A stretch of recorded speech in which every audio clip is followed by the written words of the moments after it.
Ang Yamaha Motors Company ang isa sa nangungunang motorcycle brand dito sa bansa, na tinatayang pinakamabentang mga motor ay nanggagaling dito. Lalo na ang mga scooter type series nito na pangmasa ang presyo, at di matatawarang kalidad ng bawat klase nito, at sa hinabahaba ng panahon ay talagang pinagkatiwalaan na ng marami sa atin, lalo na sa mga scooter type motorcycle category na Mio series, na kung saan magmula pa noon at hanggang ngayon ay patuloy ang pamamayagpag sa merkado.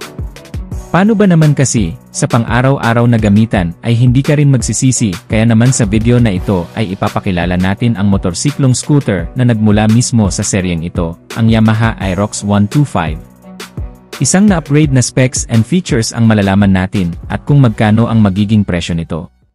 Pero bago ang lahat, kung bago ka pa lang sa ating channel baka naman kapatid kung pwede ay pakiclick ang subscribe button, pati na ang notification bell icon para naman ma-update kita palagi sa mga video na gagawin ko pa. Ang Yamaha Aerox ay isang perpektong obra ng Yamaha Motorcycle Company simula nang inilabas ito, ang motorsiklong scooter na nagdala ng pangalan ng kumpanya sa masa at nagpakilala ng mga katangian na iniayon sa makabagong henerasyon. At bago pa man sumikat ang ilang brands sa paggawa din ng mga motorsiklong gaya nito, ay una munang namayagpag itong Yamaha Aerox na may kauna-unahang modelo na inilabas noong 1997 sa pagkakaroon ng 50cc. Isa ito sa may pinakamabiling motorsiklong scooter sa kasaysayan noon. At lumipas ang maraming taon ay nasundan na ng malalaking klase nito, at kapasidad ng makina na umabot na sa 155cc Yamaha Aerox sa kasalukuyan, at yan din ngayon ang karamihan sa motorsiklo natin dito sa bansa.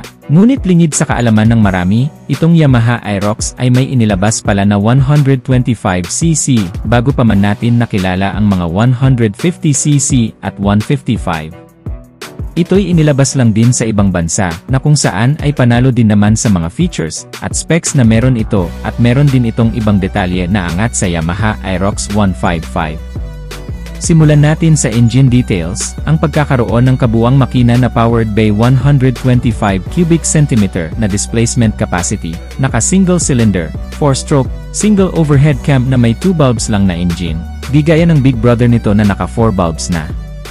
Ngunit pagdating sa cooling system, ito ay naka-liquid cooled type na rin, at fuel system naman na fuel injected type na, kung sa long ride at city ride ay napakainam gamitin.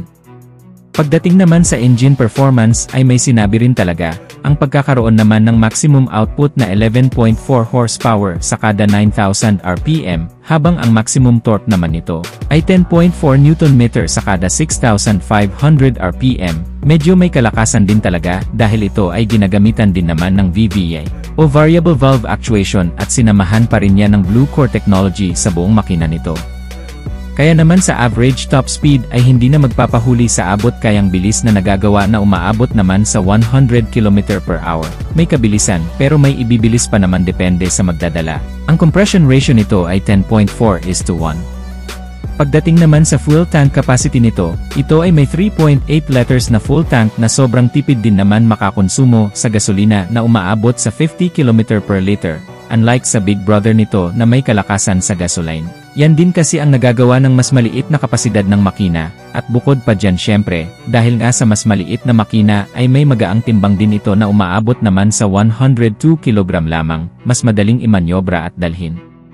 Para sa mga taong nalalakihan sa 155cc ay perfect ang motor na ito para sa'yo.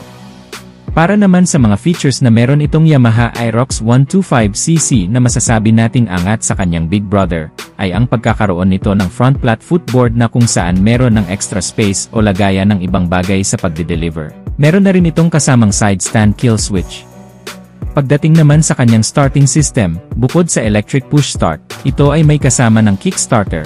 Isa sa kagandahan nito, dahil kapag nalobat or hindi na mapagana sa electric push start ay pupwede mong paganahin sa kickstarter nito. At bukod pa dyan syempre, kahit papano ay malawak na rin naman ang compartment storage nito na kasya ang isang full face helmet. Ang mga ilaw naman nito ay naihahawig din sa disenyo ng big brother nito, at syempre ang kagandahan din sa motorsiklong to ay ang headlight, naka full LED na, maliban na lang sa mga turn signal lamps at ang tail light nito na naka bulb type pa. Pagdating naman sa instrument cluster nito, ito ay naka-analog type pa, huli nga lang ng kaunti sa ibang modelo, pero kung titingnan naman ang front portion nito sa may handlebar ay napaka-sporty naman. Dahil sa ginamitan nito ng naked handlebar katulad ng sa Yamaha X-Ride 125. May lock na rin ang braking system nito na kung saan sa mga paahon na kalsada o parking ay hindi rin basta-basta andar o usog man. Para naman sa mga sukat ng gulong nito sa harapan ay may kabuang size na 70 by 90 R14. Habang ang rear tire size naman nito ay 100 by 70 R14, pareho na itong naka-tubeless. Naka-alloy wheels na rin ang mags nito, at sa mga braking system naman sa harapan, ang brake nito ay naka-single disc brake, habang ang rear brake naman nito ay naka-drum brake type pa. Para naman sa chassis and suspension, sa front ay ginamitan ng telescopic fork, habang ang rear suspension naman nito ay naka-monoshock absorber na parang sa Honda Click na may single shock absorber lang din sa rear suspension na siguro ay dito rin itinapat ng Yamaha, ang Aerox 125cc. Sa kabuang sukat naman nito, pagdating sa kanyang seating height ay very compatible din naman sa height nating mga Pilipino na may kabuang sukat na 765mm. Ang ground clearance nito ay nasa 135mm naman, at ang kabuang presyo nito sa bansang Indonesia, ito ay nagkakahalaga ng mahigit sa 18 million rupees na kung i-convert natin sa Philippine peso, ito ay aabot lamang sa halagang 65,000 pesos. Napakamura kung tutuusin kumpara sa ibang motorcycle brand na may 125cc na motorsiklong scooter.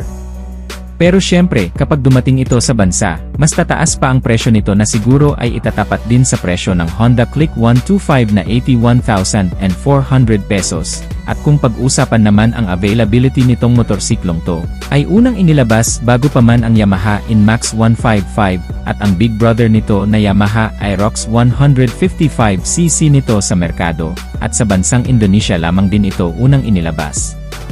Ngunit sa paglipas ng panahon ay unti-unti na ring nawawala na siguro ay wala na rin tayong chance na makita ito sa personal, dahil nga sa bentahe nito na hindi rin pumatok sa merkado doon, kaya sumatotal ay wag na rin tayong umasa. Marami pa namang mga 125cc ang Yamaha Motors, at meron din naman sa ibang brand na hindi nalalayo sa specs na meron ito at mas hihigit pa nga kung tutuusin.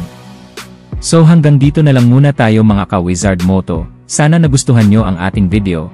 At kung nagustuhan nyo ay huwag kalimutang mag-subscribe sa ating YouTube channel. Pakihit na rin ang like button bilang suporta sa ating channel, at huwag din kalimutang mag-follow sa ating Facebook page. Maraming salamat sa walang sawang pagsuporta mga ka-Wizard Moto. Ride safe as always and God bless.